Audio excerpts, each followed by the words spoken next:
Uno de los temas centrales que aparece tratado en este primer módulo del curso es el utilitarismo, que si se quiere es una forma de consecuencialismo, de definir a la justicia fijándose en las consecuencias positivas o negativas que se siguen de una decisión determinada. El profesor Sandel en sus clases trabaja sobre aplicaciones modernas, pero esencialmente sobre los autores utilitaristas clásicos que serían Bentham y Mill. Y nos pareció pertinente complementar un poco el enfoque de Sandel contando la última encarnación o la versión más moderna y ciertamente muy influyente de las teorías utilitaristas, que es la del enfoque del análisis económico del derecho. El enfoque del análisis económico del derecho tiene un gran impulso en la última mitad del siglo XX y tiene, entre otros, un autor muy eminente que es el juez y profesor de Chicago, Richard Posner, que escribió su primer libro de análisis económico, la primera edición de su clásico libro de análisis económico del derecho en 1973, y desde entonces ha generado muchas controversias, depuraciones del modelo. La misma obra de Posner ha tenido cambios y cuenta a la fecha con 8 ediciones, la última de 2010. Esta es la versión en español del libro de Richard Posner, un libro muy voluminoso. Pero los efectos de este curso, libro que trata de los temas más diversos: derecho laboral, regulación de los mercados, desigualdades del ingreso, confiscaciones, allanamientos, procedimiento civil y penal, derecho constitucional y, por supuesto, propiedad. El análisis económico del derecho es una herramienta analítica importante y que, para simplificar, y a los efectos que desde luego merecería un curso analítico y crítico importante por sí mismo, a los efectos de esta sección de nuestro curso no vamos a recurrir a la fuente original de Posner, sino esencialmente a dos textos explicativos introductorios. Uno es de un autor español, Ortiz de Urbina, y el otro es el libro de Tom Campbell sobre la justicia en el capítulo que trata esta cuestión de análisis económico del derecho, que ciertamente es muy influyente, y a punto tal que en el año 2009 nuestra Corte Suprema de Justicia, la Corte Suprema de Justicia Argentina, a través de la Acordada 36 de 2009, creó en el ámbito de su tribunal una unidad de análisis económico del derecho. Nosotros vamos a poner entre los materiales del curso esta acordada. Es realmente muy breve, pero explica, y esto es un asunto importante, que en muchos casos conceptos esenciales del derecho, tanto a nivel legal como constitucional, deben ser definidos a la luz de una consideración de términos económicos y de eficiencia. La Corte en particular se preocupa en señalar muchos puntos en que la Constitución habla casi con lenguaje económico de jubilaciones y pensiones móviles, de participación en las ganancias de las empresas, de desarrollo humano, actividades productivas, defensa del valor de la moneda, crecimiento armónico de la nación, políticas diferenciadas que tiendan a equilibrar el desigual desarrollo productivo de provincias y regiones. Todas estas son cláusulas constitucionales que, dice la Corte, merecen una consideración económica. Más allá de nuestra Constitución, cierto es que el utilitarismo y su última versión más sofisticada, que es la del análisis económico del derecho, parece tener un punto en que no podemos ser en principio indiferentes a las consecuencias que van a acarrear nuestras decisiones. De hecho, eso es una doctrina clásica de la jurisprudencia, esta idea consecuencialista de que no debe prescindirse de las consecuencias que naturalmente deriven se sigan de sus fallos. Y muchas veces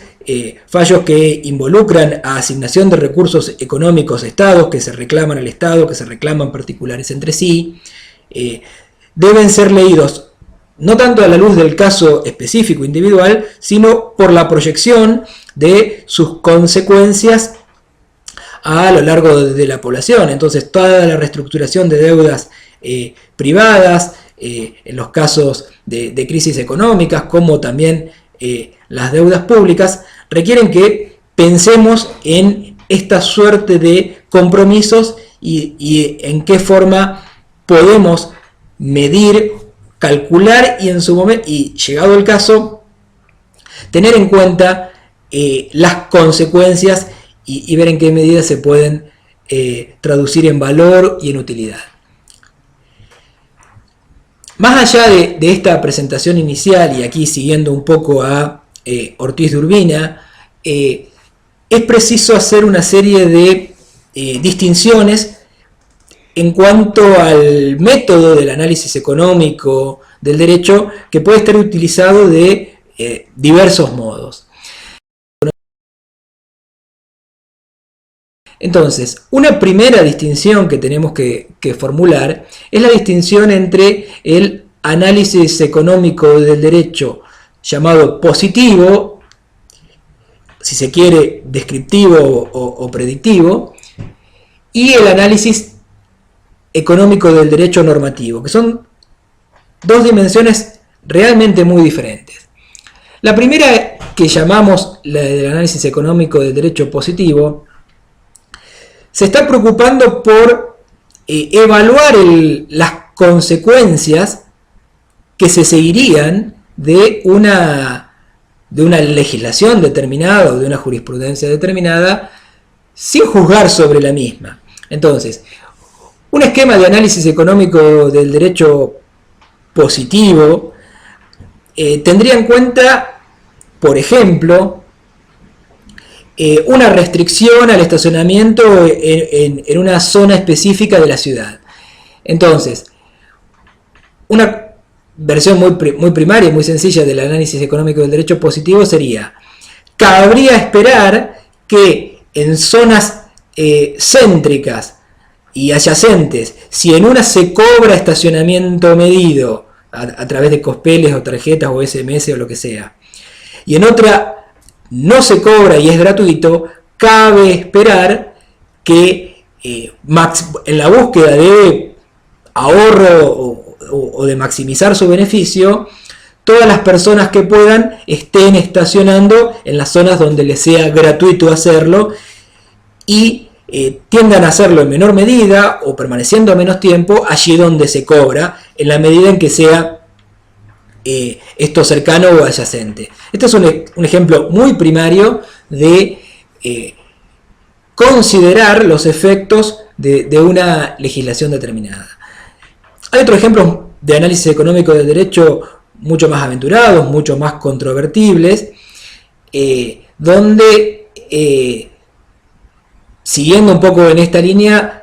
trata de establecerse en qué medida aumentar las penas tiene un efecto disuasorio de reducción del delito. Pero por el momento no nos vamos a entrar en ese análisis. Lo que quiero decir es que el análisis económico del derecho positivo simplemente busca describir consecuencias y eventualmente tratar de ponerles un valor en dinero o mensurarlas, medirlas, cotizarlas.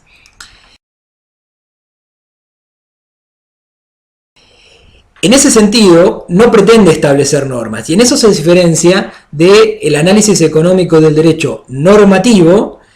que sí presupone un esquema de derecho deseable, que a su vez se divide en dos variantes. Una más intensa y otra en la cual la herramienta del análisis económico del derecho tiene un valor únicamente instrumental. En la más intensa, la conceptual, es el análisis económico del derecho normativo ético, donde abiertamente se está postulando un estándar de lo deseable, que puede ser, esta es la versión más clásica de Posner, con algunos refinamientos y matices, de el aumento de la riqueza de la sociedad como un patrón ético a partir del cual debe enderezarse la definición de las leyes y que debe orientar al intérprete y al legislador. Entonces, esta es una versión muy fuerte del análisis económico del derecho, y aún así no necesariamente tiene que ser esta que sugeríamos en primer término de la maximización de riqueza. Otra versión del análisis económico del derecho normativo ético podría ser la maximización de la equidad y de la igualdad en una sociedad. Entonces, tenemos que tener cuidado porque a veces se combaten, controverten o critican versiones específicas del análisis económico del derecho que no necesariamente son las únicas con las que puede, o las únicas versiones con las que puede trabajar esta tendencia. Entonces, esta es la versión conceptual del análisis económico del derecho normativo ético.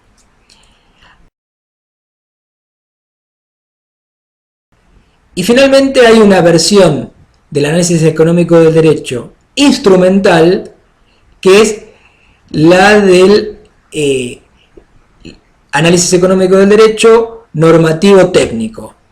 En esta versión se ha presupuesto o ya se ha predefinido, se ha acordado cuál es el valor importante al que debe tender una legislación o el derecho, y a partir de allí lo que haría el análisis económico del derecho es establecer cuáles son los mejores medios para llegar a ese fin. Siguiendo un poco el ejemplo que habíamos dado antes, supongamos que para el municipio es un valor el reducir la congestión de tráfico en la ciudad. Entonces, una aplicación del análisis económico del derecho normativo técnico sería la de postular que para conseguir ese objetivo de política pública, se restrinja la circulación o descarga de camiones en ciertas zonas de la ciudad, o como sugeríamos antes, se establezca que en determinadas zonas está prohibido estacionar, o se puede hacerlo solo bajo el pago de una tasa y por un tiempo limitado, por Cospel o por tarjeta o como fuere. Entonces, un análisis económico del derecho normativo técnico trataría de establecer la eficacia de estas reglas jurídicas en orden a la consecución o al logro de un objetivo o valor predefinido. Pero en este sentido ya estamos utilizando el análisis económico del derecho desde una perspectiva absolutamente instrumental. Algunas distinciones más tal vez sean pertinentes, y en esto vamos a seguir la parte de un fragmento de el libro de Carlos Santiagonino, Introducción al análisis del derecho. Existen otras variantes dentro de este utilitarismo que también son aplicables al análisis económico del derecho. En primer lugar, se habla de utilitarismo de actos y utilitarismo de reglas. En el utilitarismo de actos, ante cada acto específico, el utilitarista va a querer calcular qué es lo que le conviene, o que le conviene a la sociedad, llegado el caso, y no necesariamente va a preocuparse por ser consistente o coherente y mantener el mismo criterio a lo largo del tiempo. Cada acto debería ser considerada en su consecuencia específica y directa. El utilitarismo de reglas, por el contrario, sí presupone esta coherencia. En el ejemplo de esta idea de, o este desafío de qué haríamos con una persona a la cual le podríamos sacar los órganos y distribuirlos entre otros pacientes para salvarle la vida, había un ejemplo donde claramente, más allá de los profundos motivos morales por los cuales esto nos parecería mal, también hay una justificación utilitarista. Y es, si se quiere, una justificación propia del utilitarismo de reglas. El utilitarista de reglas razonaría del siguiente modo. Diría, si esta regla fuera proyectada al futuro y fuera un anuncio de lo que el Estado podría hacer cada vez que una persona va a hacer un chequeo médico, es probable que las personas no vayan a realizarse chequeos médicos al hospital, reduciendo los beneficios de la medicina preventiva, y a largo plazo esto podría traer mayor enfermedad y mayor infelicidad en la población.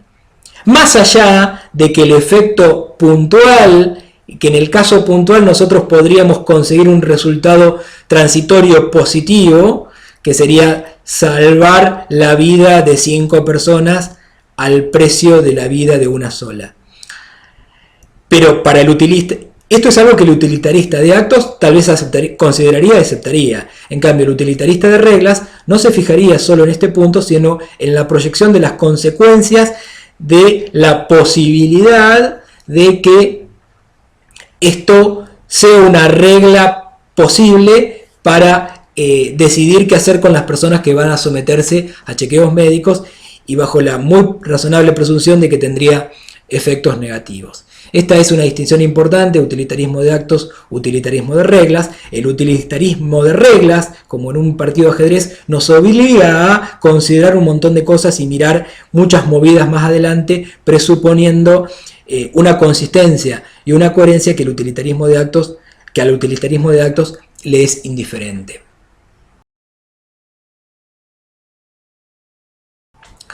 Otra distinción importante que en un punto señala Nino es la distinción entre el utilitarismo positivo y el utilitarismo negativo. En el utilitarismo positivo se va a preocupar de maximizar la felicidad de la sociedad, mientras que el utilitarismo negativo se va a preocupar por minimizar los sufrimientos, ya sea la intensidad de los sufrimientos o la cantidad de personas que están sufriendo, que son excluidas en la sociedad. Esto en algún caso puede llevar a diferentes enfoques y a diferentes consecuencias, pero no es exactamente lo mismo. Es con todo una distinción pertinente y a veces problemática, porque muchas veces en los conflictos entre derechos o en las situaciones que la justicia debe resolver, la felicidad de unas personas puede tener que ver con el aumento del sufrimiento de otras. Y esto nos remite en parte a otra última distinción que Nino hace, que podemos complementar un poco, que es lo que él llama el utilitarismo clásico versus el utilitarismo del promedio. En el utilitarismo clásico, o el utilitarismo directo, llamémosle así, lo único que me va a importar es el aumento de la felicidad general de la sociedad. Tiene un poco que ver con este desafío que aparecía en las clases de Sandel de tal vez la felicidad general de la Roma del Imperio se vea maximizada con un espectáculo donde algunas personas sean arrojadas a los leones y mueran allí en el circo, en el Coliseo. Entonces, apuntando a esta diferenciación entre un utilitarismo clásico meramente agregativo frente a un utilitarismo que se preocupa no solo por la suma, sino por cómo están distribuidas la riqueza o la felicidad o el bienestar en el marco de una sociedad, empiezan a surgir un montón de otras consideraciones. Vamos a trabajar algunas de ellas especialmente a la luz del segundo módulo, pero que tienen que ver no solo con cómo está una sociedad, sino cómo va evolucionando a la luz de eventuales cambios legislativos o de cambios de política. En este sentido, y presuponiendo una distribución que va a cambiar, existen diversas formas de entenderla como aceptable. Una de ellas, que es una versión bastante exigente, que es la versión de optimalidad de Pareto, entiende que es aceptable todo cambio en la distribución donde algunos estén mejor que otros, a condición de que ninguno esté peor que lo que estaba antes. Imaginemos el caso de una maestra que está todos los días dándole 5 caramelos a cada uno de sus alumnos, y que a partir de determinado momento piensa que puede estimular a algunos de ellos dándoles 10 caramelos, pero todos y cada uno de ellos van a recibir a partir de ese momento al menos 5. A partir de que se cambie esa regla, ninguno va a estar peor, y en ese sentido este cambio sería aceptable. Esta es una versión bastante exigente porque es muy poco probable que en un cambio social o en un cambio legislativo se dé esta situación donde algunos estén mejor sin que nadie esté peor. Es frecuente que pueda aumentarse o maximizarse la felicidad, el bienestar o la riqueza con cambios en los que algunos estén mejor y otros estén peor. Y esto es aceptable, y aquí se propone, Posner y muchos de los que profesan el análisis económico del derecho entienden que esto es aceptable bajo el llamado criterio de Kaldor-Hicks, por los autores que proponían o que establecían este criterio de aceptabilidad, por el cual admite la posibilidad de que de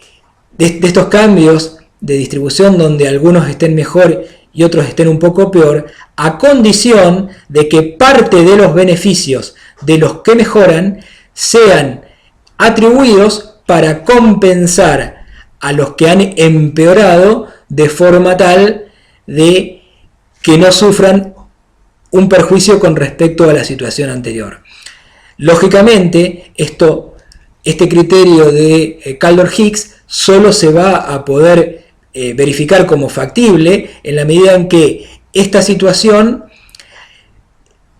implique un aumento de riqueza de la sociedad en su conjunto, para permitir que aquellos que han obtenido un beneficio específico puedan eventualmente compensar a quienes han tenido un perjuicio. Esto es uno de los puntos en los cuales aparecen conflictos entre la distribución y la equidad, y tal vez una de las ideas que convenga retener sobre el análisis económico del derecho es que hay tal vez muchas variantes y muchas formas de utilizarlo como herramienta, como criterio axiológico o de valor, o simplemente en su posición predictiva, y que no todos ellos se desentienden de las cuestiones de equidad o de igualdad. Esta es un acercamiento, este no es sino un acercamiento muy rápido y tal vez superficial, que trata de buscar algunas precisiones sobre análisis económico del derecho. Recomendamos desde luego profundizar en los textos especificados en el curso. Esta es también, y como lo señala Nino, una parte importante y la parte en la actualidad más influyente de dos grandes familias de la teoría de la justicia.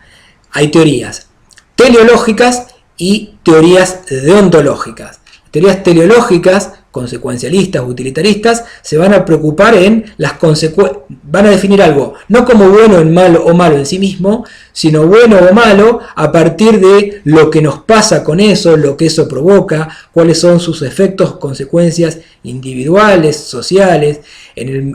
no solo en el hoy, sino también proyectado a futuro, y ese es un importante plano de discusión que está complejizando todas estas teorías de la justicia. No es un cálculo absolutamente egoísta como en las versiones, o individual como en algunas versiones más simplificadas, o en las versiones, si se quiere, más estándar del utilitarismo. Esta sofisticación aparece establecida a partir de diversos autores. Esto es la tradición de las posiciones teleológicas. Por otro lado tenemos, y esto lo vamos a ver en módulos posteriores del curso, posiciones que sí dicen que hay actos buenos y malos en sí mismos, no tanto por sus consecuencias, sino por lo que efectivamente es el acto. Sobre esto vamos a ver algunas cuestiones más en detalle en módulos posteriores del curso.